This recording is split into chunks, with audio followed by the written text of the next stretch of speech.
Are you looking for a podcast where you can hear from real people regarding their real dental drama? If so, then you've come to the right place. Join hosts Bethany Petty and Dr. Rena Kuba as we dive into the solutions we've created and the mistakes we've made while managing dental drama.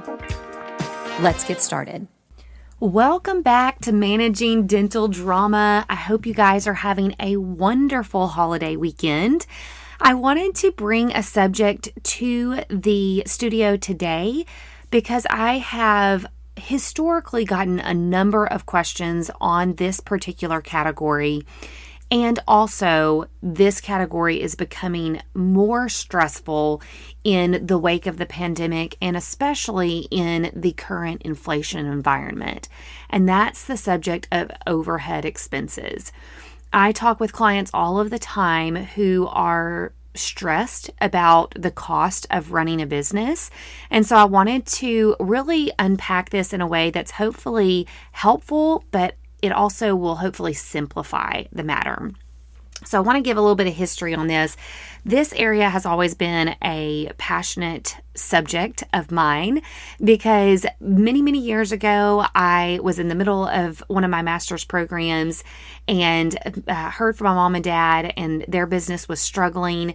It was a high overhead office due to some of the struggles that they faced initially. They lost their lease in a very small town and had to do a really massive 60-day ground up building, standalone building, and it just cost a small fortune. And so in this really small town with this really expensive building and very few patients in the town, it was very hard for my mom and dad to really get a grasp on how to make the practice productive enough to really pay that bill. So in an effort to help my parents, my husband and I moved back home. I took over the practice. And one of the first things that I really dug into was overhead expenses, because I knew for a bit we were going to be limited in how far we could grow the profitability of the practice. But I knew that there had to be ways for us to reduce the expenses of the office. And so I really set to work trying to find any and all ways of just chipping away at this huge looming cloud of expenses.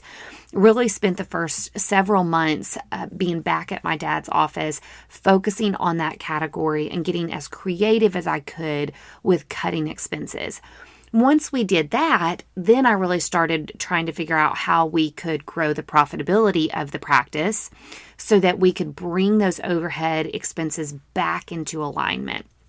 So this is a very important subject for really any business that is trying to be profitable and successful, but I've found that it is increasingly hard for dental offices to really keep themselves in a place of net profitability, meaning the practice is making enough to not only cover all of the expenses, but to run at about a 60 to 65% overhead. And I'll explain what that means in a minute. Before I get into the nitty-gritty of expenses, I do want to throw out a word of advice and I guess also caution. First and foremost, I am not a CPA. I am a practice management consultant. So I look at expenses all the time, but I am not an expert in expenses or profitability for the practice. I highly recommend that every listener works with a really good CPA. I prefer dental specific CPAs because they know the ins and outs of dental practices. They know what categories to look at and how to really encourage you in areas of your expenses that you could scale back on. So they're very familiar with, yes, taxation and, payroll and all of that. So they are experts in that, but I really love dental CPAs because they know how to look at your expenses in a way that is very detailed and thorough. So if you do not have a really good CPA firm behind you, now is the time to get one behind you, because we are in a season, obviously, as everybody knows, of serious inflation. We have been in that in the dental field since the pandemic. And so it's important to really equip yourself with a team or a company that is behind you, supporting you in your efforts to become more profitable. And so it is worth every penny of investment to get a really good CPA firm on your side to help you with this. So that's my word of advice to you. If you take nothing away from this podcast, I would definitely encourage you to do that.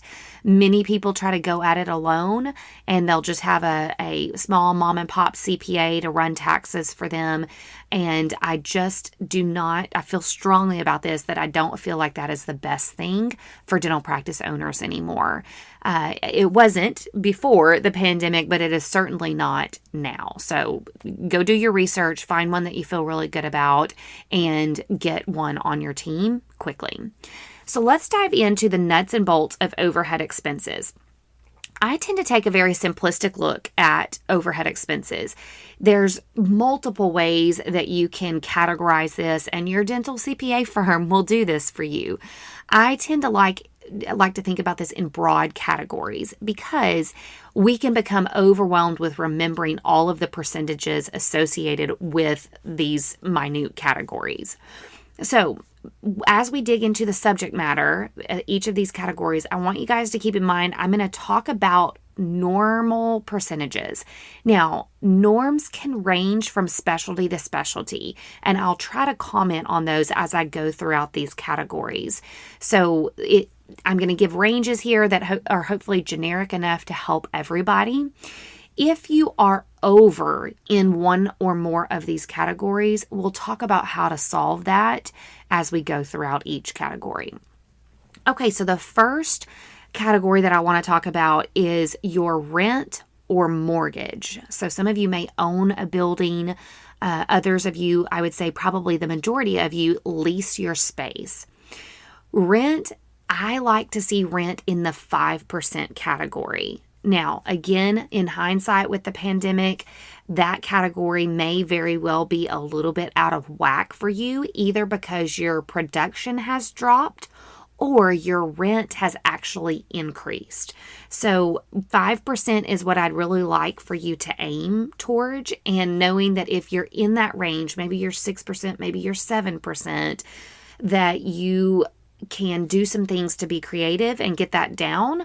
Or if you can't get that down, you may have to kind of be lower in some of your other categories of expenses. So we can kind of rob Peter to pay Paul, so to speak. And if we know we're going to be over in the rent category, we can make up for it somewhere else. Now, a couple of things with rent and or mortgage is, if it's a really hard number to move, because once you're locked into a rate, that is what you pay no matter what.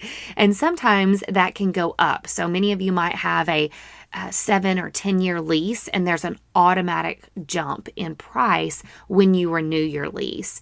For those of you in a mortgage that has a variable rate, that could go up and down on you.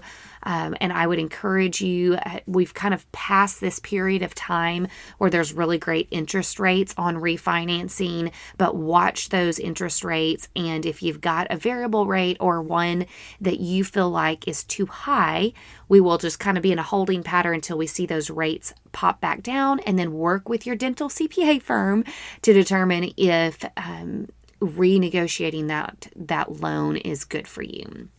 As far as lease, there's very little that you can do once you're locked into the rate. So if you are over on your lease rate, and when you are at your 7% in lease, really the only way to make up for that is to either pull from another category and become under your percentage in that other category, or to increase your production to make that category fall into place. So rent is 5% is what we need to be aiming for.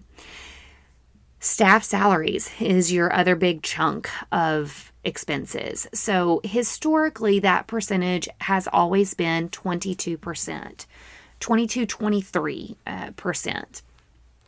Lately, that has definitely gone up. We see a lot more clients in the 25 to 26% category, some of them even higher than that. That is because of all of these employee costs that we've been talking about. We're simply having to pay more than we've ever had to pay before. And that not only comes with hourly increases, but it comes with the payroll taxes associated with it. So I would say aim for 22%. If you're at the 25% mark, there are a few things that you can do. Number one, are you fully maximizing your team?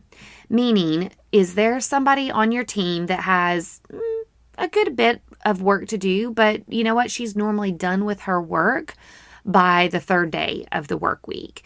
And is it worth talking to her about, does she want to keep her 4-day or 5-day a week gig, or would she like to work 3 days a week? Now, it's not worth losing an employee over cutting her down to 3 days a week. If she is a good employee and she needs / wants the 4 days a week, then I certainly would not want to tamper with that. It is a good time, though, if you've got people with extra time on their hands to talk about. You do have this option of working 3 days a week for anybody who's interested in that. And then if it's not your lady that has extra time, she may be able to pull on some tasks from the person who does want to work 3 days a week. So that can save you a little bit of money. It's worth talking with your staff. Now, let's say you've got an appropriately staffed team. They're busy throughout the week. You really don't have a lot of time to be able to allow somebody to work part-time. Then the question becomes, okay, are there areas that they can become more profitable for the practice? For example, let's say we don't want to cut anybody's hours because we don't have that kind of time, but maybe Sally, your sweet little Sally at the front, does a fantastic job of checking people in and checking people out. And when she has downtime, she is spending it working on your Facebook posts. And she really enjoys that. She loves that. And so she probably spends, 5-6 hours a week on Facebook every week. Now, I'm not saying to cut Facebook, so please don't hear me say that. But what I am saying is we may want to limit the amount of time that she spends on Facebook. Maybe that's an hour a week, which should be plenty appropriate for her. That's enough time. And then we reallocate her remaining 4 or 5 hours a week to focus on something that actually yields money for the practice, whether that's collections. So she focuses more on sending statements and calling patients. And maybe she wants to get creative with how she's collecting from patients, like a text to pay option or an email campaign to try to make it easier for patients to pay. So she's doing something that brings money into the practice those other 4 or 5 hours of the week. Or maybe you've got some space in your schedule and she spends the 4 or 5 hours she has pursuing recall patients, getting unscheduled treatment. If you're in a specialty, maybe she's following up with patients who scheduled consultations with you guys, and she's pursuing them to see if they're ready to get started with their treatment with you. So turning her into more profit focused rather than Facebook focused. And again, I didn't say remove Facebook. I just said reduce the amount of time. So you kind of see who has some capacity to add more profit building things for the practice. Of course, the other, and you'll hear this as a perpetual theme throughout, the other way to get your salaries back in range is to increase your production. So that's the other solution to that. All right, lab expenses. So again, there are going to be specialties that are higher in this, namely perio. General is a higher lab expense category or specialty. And then ortho can be higher in lab expenses as well. Your lower lab expenses are normally your pedo and endo. They have very low lab categories. So lab expenses usually ranges between 6 and 8% of your total production. Now, endo and pedo are going to be very, very low. You might be 1 or 2% on lab expenses, but 6 to 8% is a pretty normal range for practices that do a lot of big cases or lots of implants. Your lab expenses may very well be higher than that 6 to 8%. However, I wouldn't want it to be much higher than that, because if you're doing big cases, it should stand to reason that your net profit or your production is much higher. Therefore, if you're, producing $200,000 a month, your lab expenses would be 6 to 8% of that $200,000, which means you naturally have higher lab expenses. So I wouldn't want it to be too much higher than that. 6 to 8% is a pretty good range to aim for. Now, dental supplies, historically, I've always said to try to get your dental supplies into the 5% range. Let me back up, because I didn't talk about ways to decrease your lab expenses. So let me just hit on that real quickly. It is always a good option to look, first of all, decide, do I really love my lab? And if you don't, you've got some issues with your lab, it's always a good thing to look at other labs that might be able to better suit your needs.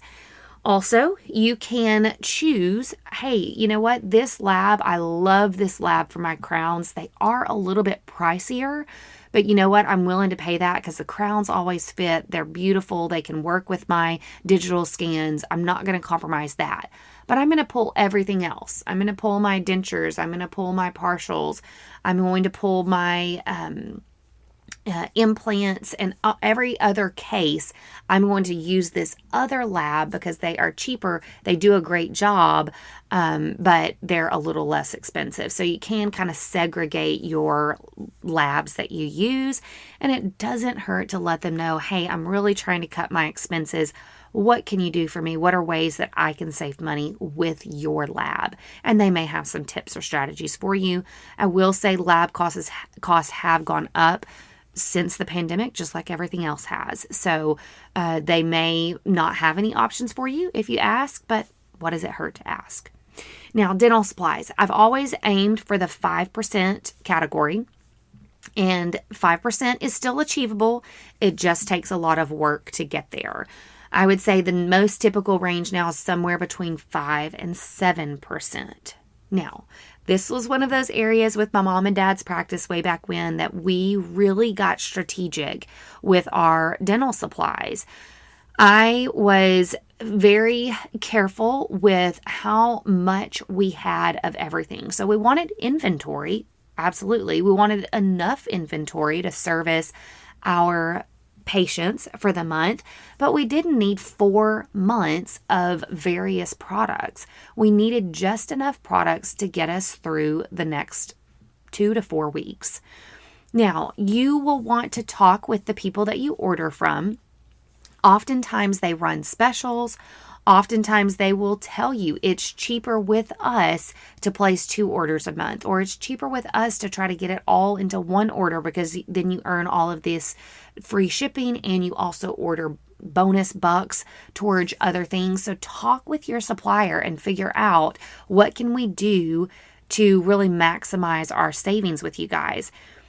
Have them help you find the sales. Maybe they have this special that they're running on composite material. And yes, it gives you 2 months of supplies rather than 1, but it's cost effective to do that.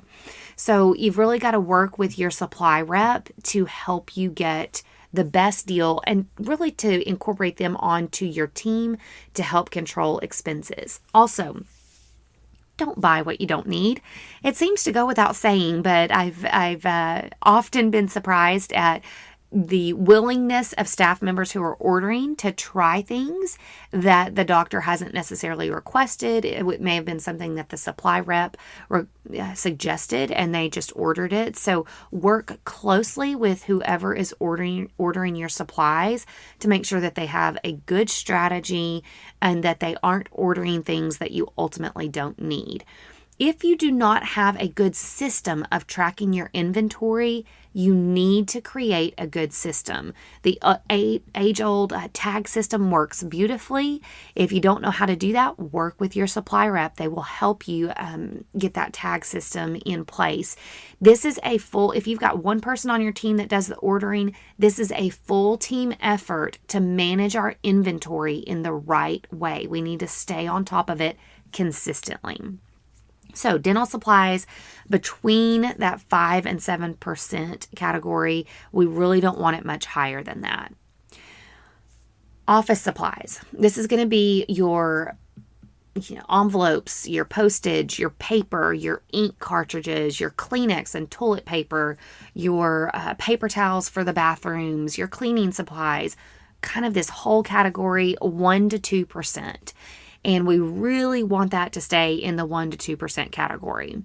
If you've got a company like Costco or Sam's nearby, I know it is a pain to have to go and load up all of those big things, but they tend to be very cost effective. Costco and Sam's do have a delivery system that you can utilize. Sam's is actually free, although some heavy things they may not deliver. So that may not help you. Costco has a delivery fee associated with it, especially if you have it, heavy items in there, there's a delivery fee. So those are always great options for you. Amazon Office is a great strategy as well.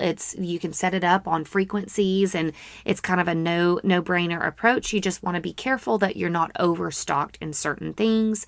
Also, you can just research, and whenever you need paper, you research the best deal out there and you order from that particular company.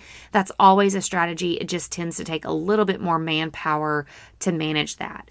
The same way with dental supplies, make sure your business team has a good way of managing the inventory and only ordering things as necessary. All right, let's talk about marketing and advertising. So marketing and advertising varies widely.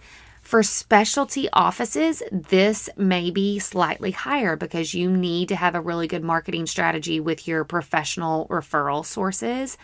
General dental practices, depending upon your area and the competition around you, this could be lower. If you're the main gig in town, then you really may not have to do as much from a marketing standpoint. If you have lots of heavy competition in your area, then this may be higher for you. So I'd like to see marketing in the 3 to 5% category.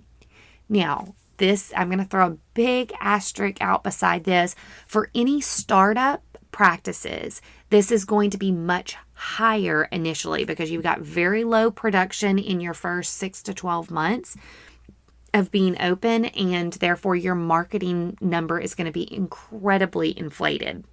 But we should see that come back down to a normal range once you've surpassed that 6 months to 12 months. That usually that first year is when we can get things back into a normal range.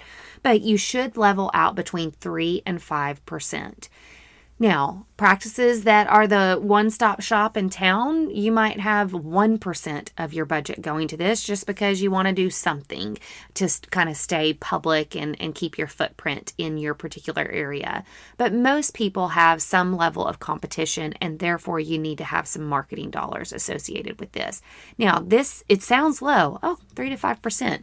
But if you're producing $100,000 a month, we're talking $3,000 to $5,000 a month that would be going towards marketing expenses. So that is a good sizable budget for you to be able to make an imprint in your area. Now, with marketing, it is important that you have a diverse marketing plan. Don't take that $3,000 or $5,000 and throw it at the easiest, most expensive thing that you can, which is usually some type of print media.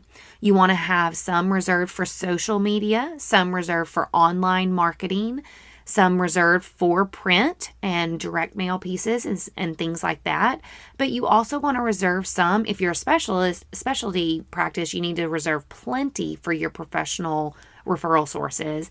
But you also want to save some for community, what I call grassroots or on the ground marketing efforts. So make sure that some of your budget goes to that as well, which is usually very low cost marketing, but it tends to get your name out there in the community. Now, let's say you're in a really tight spot. Maybe you were over in staff salaries. Maybe you're sitting at 27%.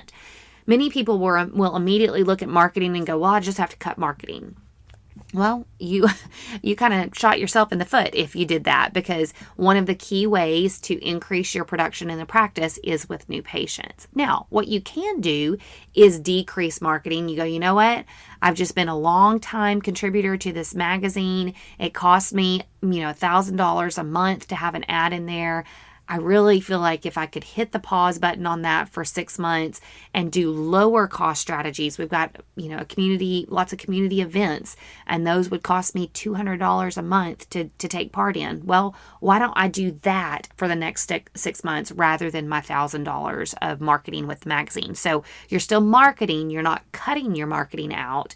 You're still making an impact in the community by being seen, but you're cutting the more expensive marketing out. So that's a way to reduce your marketing, not just cutting marketing.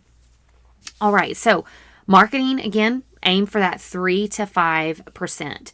Then the rest is what I call miscellaneous. So, your bank and credit card fees, your continuing education, utilities, all of these extra things, any kind of random repairs, maintenance, your AC guy that comes every 6 months and you'd pay $300 for that. So I kind of lump that all together as miscellaneous, and it really varies here as well, depending upon how much maintenance you have to do in your space, depending upon how expensive your utilities are based on the building that you have. But I would say miscellaneous, because I group a lot in this category, is usually somewhere between 4 and 5%.